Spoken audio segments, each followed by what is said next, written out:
In the dark bedroom of a little boy, the closet door creaked open. The boy snapped awake as a huge, scary monster crept up to his bed and spread its arms wide, preparing to roar. But the boy's scream scared the monster, and it staggered back and fell to the floor. Suddenly, the lights came on and the bedroom wall opened up. The boy turned out to be just a robot, and the monster was a trainee. Monster Bile was learning to scare children at Monsters Incorporated, the largest scream processing factory in Monstropolis. Miss Flint, the scare instructor, turned to the class of trainees. "Can anyone tell me Mr. Bile's big mistake?" Mr. Bile had left the closet door open, and leaving the door open is the worst mistake any employee can make, because it could let in a child. The trainee spun around to see Mr. Waternoose, the crab-like five-eyed president of Monsters Incorporated, at the back of the room. "There's nothing more toxic or deadly than a human child. A single touch could kill you." Meanwhile, the company's best scarer, a huge, hairy, blue-spotted monster named James P. Sullivan, or Sully for short, was walking to work with his friend, Mike Wazowski. Mike was a little green ball of a monster with one enormous eye. Mike wanted to drive his new car, but Sully disagreed. "Mikey, there is a scream shortage. You see, monsters captured the screams of children and used them to power their world. But kids weren't as easy to scare as they used to be." Mike and Sully arrived at the factory for work. It was a big day for Sully because he was about to break the all-time scare record. They crossed the lobby to the receptionist, Celia, who was also Mike's girlfriend. "Ooh, schmoopsie-poo, googly bear." It was Celia's birthday, and Mike was taking her to a fancy sushi restaurant that night to celebrate. "I will see you at quitting time and not a minute later."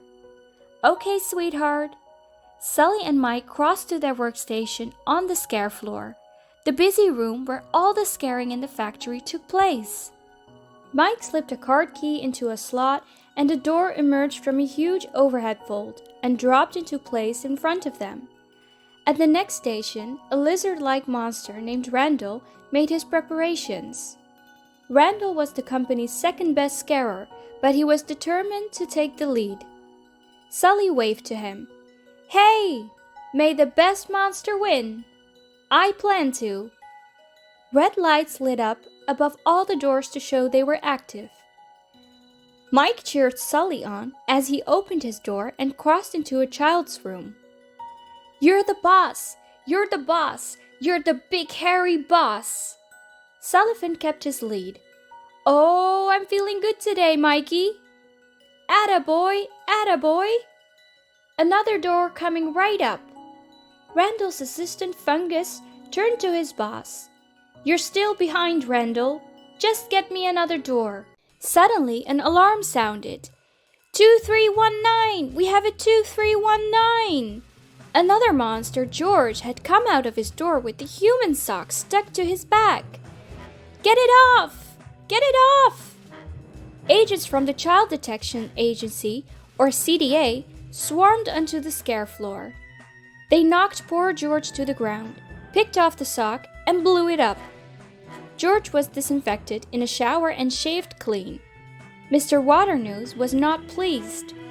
An entire scare floor out of commission. What else can go wrong? Despite the temporary setback, Sully still had a good day. Another day like this, and that scare record's in the bag. Mike headed out quickly.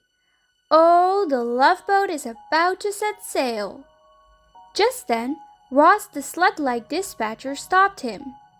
"Hello, Wazowski. I'm sure you filed your paperwork correctly, for once." Mike was caught. He hadn't filed it, and Celia was waiting. But Sully jumped in and offered to file the paperwork for him. "On my desk, Sully." When Sully returned to the empty scare floor, he discovered a lone door that had accidentally been left behind.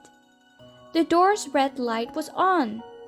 Sully peered into the child's bedroom. No monsters there. But then he turned around to find a little girl holding his tail. Quickly he put the girl back in her room and took off.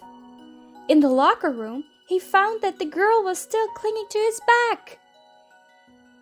Sully scooped the girl into a duffel bag and ran back to the scare floor. But Randall was there sending the girl's door back to the fold. Sully couldn't get her back to her room. Sully took the duffel bag and rushed to the crowded restaurant where Mike and Celia were dining. "Get out of here! You're ruining everything!" "Look in the bag!" Mike looked, but it was too late. The kid was out of the bag. "Boo! Ah! A kid!" Panicked diners fled the restaurant as CDA agents arrived. Mike and Sully snatched up the kid and ran. Mike looked back, but the CDA were already taking Celia away. "Michael! Michael!"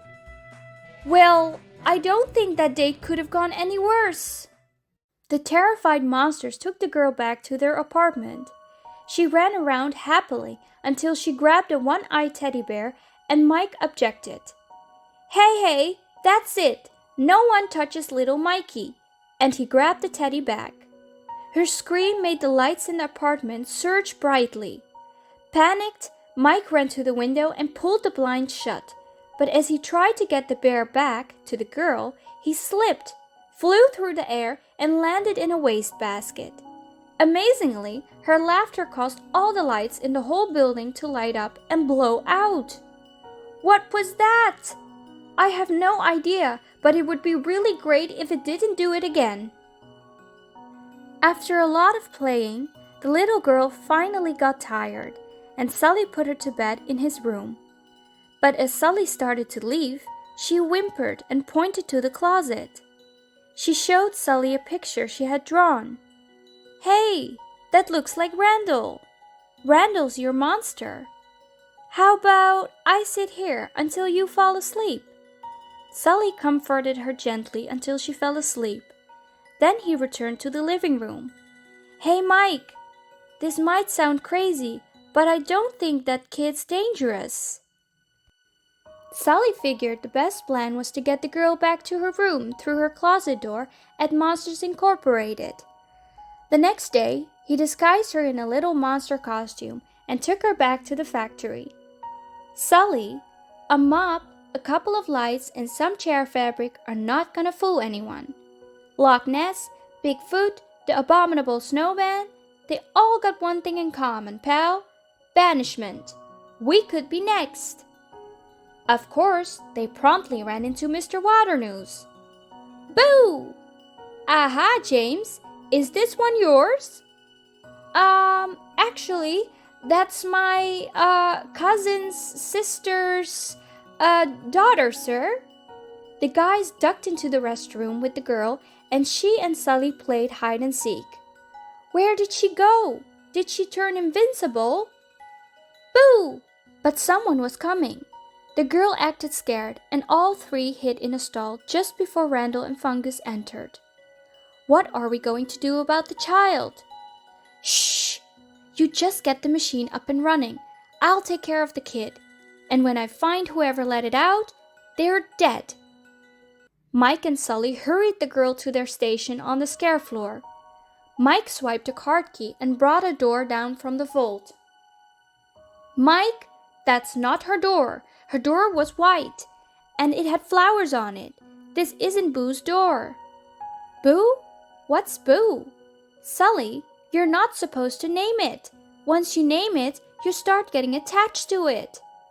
Now say goodbye to..." "Where did it go? What did you do with it?" Sully scanned the floor for her. "Where is she?" He took off looking for her. Mike tried to stop him. "Somebody else will find the kid. It'll be their problem, not ours." Mike passed Randall in the hall, just as Celia approached. "Michael Wazowski, last night was one of the worst nights of my entire life. I thought you liked sushi." "Sushi? You think this is about sushi?" Randall knew that the little girl had appeared at a sushi restaurant, and he guessed that Mike was involved. "Where's the kid?" "You're not pinning this on me." Randall told Mike the scare floor was about to empty out for lunch and that Boo's door would be in his station. "You have until then to put the kid back." Meanwhile, Sully searched everywhere for Boo. He finally spotted her climbing into a garbage can. But CDA agents stopped to get Sully's autograph, just as some workers appeared and reeled off the can. Sully ran up in time to see the workers tip the can down the trash chute, not knowing that Boo had already climbed out and toddled off.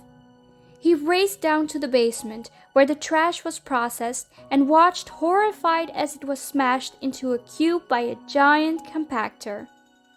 Mike caught up to Sully, crying and cradling the garbage cube in his arms. "I can still hear her little voice, Mike Wazowski." Boo was with a group of daycare children and her teacher. "Kitty! Boo!" The delighted Sully picked Boo up and hugged her tightly. "Okay, Sully, that's enough. Let's go." On the deserted scare floor, Mike spotted Boo's door set up in Randall's station. "There it is, just like Randall said." "Mike, what are you thinking? We can't trust Randall. He's after Boo." "You want me to prove everything's on the up and up? Fine." Mike marched into Boo's room and began bouncing on her bed. Suddenly, a large box flew up from behind the bed and trapped him. After a moment, Randall peeked out of Boo's room. Sully comforted Boo, and they hid as Randall loaded the box containing Mike on a cart and rolled it away. Sully and Boo followed Randall. They caught up with him just as he was strapping Mike into a giant machine, while Fungus tinkered with the controls. "I'm about to revolutionize the scaring industry. First, I need to know where the kid is, and you're gonna tell me. Say hello to the scream extractor." A huge vacuum-like device descended from the ceiling toward Mike's face. "No! Come on! Hey, Randall! Help! Help! Help me!" Sully pulled the machine's plug. Randall went to investigate, and Sully quickly freed Mike and snatched up Fungus. Randall returned to find Fungus in the scream extractor. "What happened? Where's Wazowski?" Sully decided to go to Mr. Waternose about the problem. They found him in the training room with a class of trainees. "James! Perfect timing." Before Sully could protest, Mr. Waternose ushered him into the fake bedroom while Mike held Boo. Come on, what are you waiting for? Roar!" Boo watched horrified as Sully was forced to scare the robot child. Boo began to cry, and Sully realized that Boo was truly scared. "Boo, it's me." No, it's okay. I was just... "Oh no, don't be scared." Just then, the hood of Boo's costume slipped off. The child! Still scared, Boo ran from Sully right into Mr. Waternose's arms. "I'm sorry you boys got mixed up in this, but now we can set everything straight again, for the good of the company." Mr. Waternose brought Mike and Sully to an active door. Sir, that's not her door." I know, it's yours." And he shoved Mike and Sully through the door and slammed it shut behind them. The two friends found themselves in a snowstorm in the Himalayas. "We're in the human world." "Oh, what a great idea, going to your old pal Waternose. Too bad he was in on the whole thing." Sully tried desperately to reopen the door, but it was no use. They were stuck. Suddenly, the Yeti, a huge hairy monster, appeared. "I understand it ain't easy being banished." The Yeti invited the two distressed monsters back to his cave. The Yeti shared his food, talked about his life, and mentioned the village at the bottom of the mountain. As soon as Sully heard this, he began frantically building a makeshift sled out of the poor Yeti's belongings. Mike was furious. "What about us? Ever since that kid came in, you've ignored everything I've said, and now look where we are." We were about to break the record, Sully. None of that matters now. Boo's in trouble. I think there might be a way to save her. Mike was not interested in risking his life to help her, so Sully grabbed a lantern, hopped on the sled, and sped off down the mountain alone. Sully found an active closet door in the village and crossed back into Monsters Incorporated. He burst onto the scare floor and raced for Randall's secret lab. Boo! Boo was strapped in the chair, the scream extractor inches from her face, as Waternoose and Randall looked on.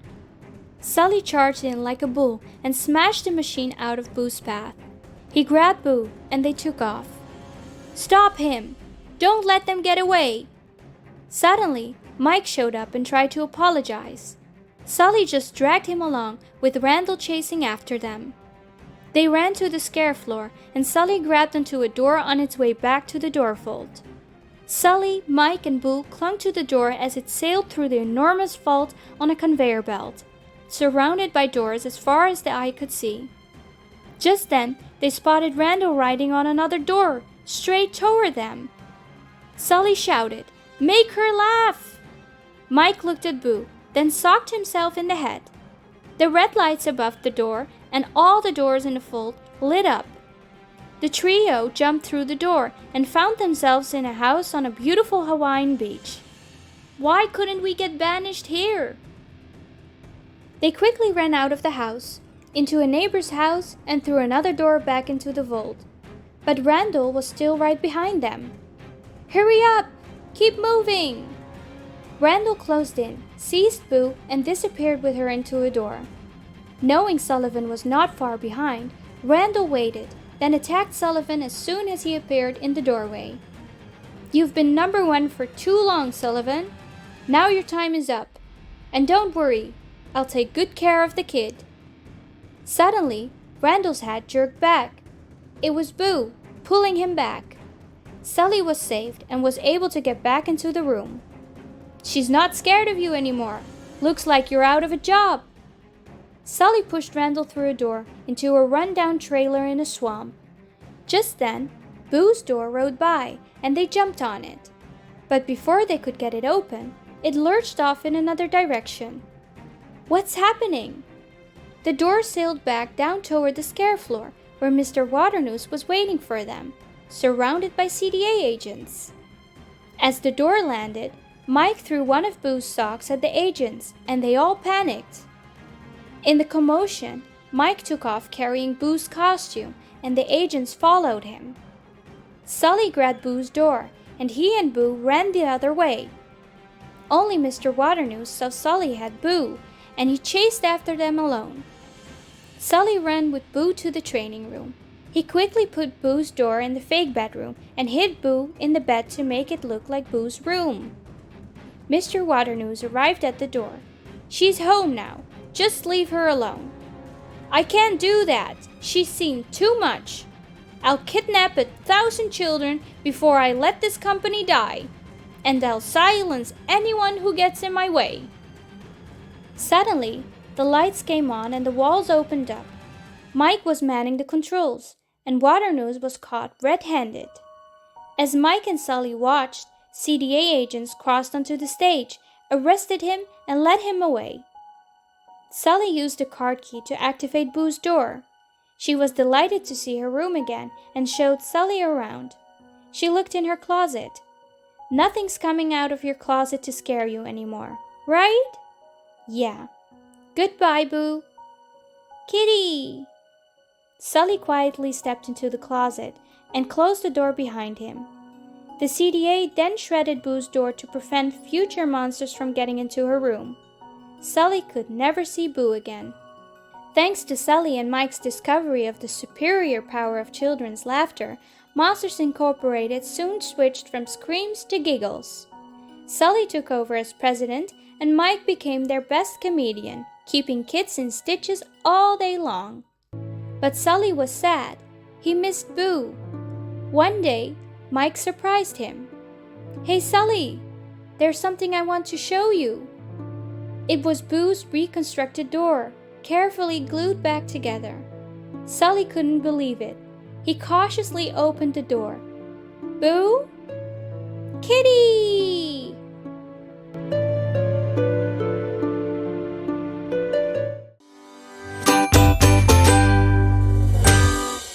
Thank you for watching and see you at the next story.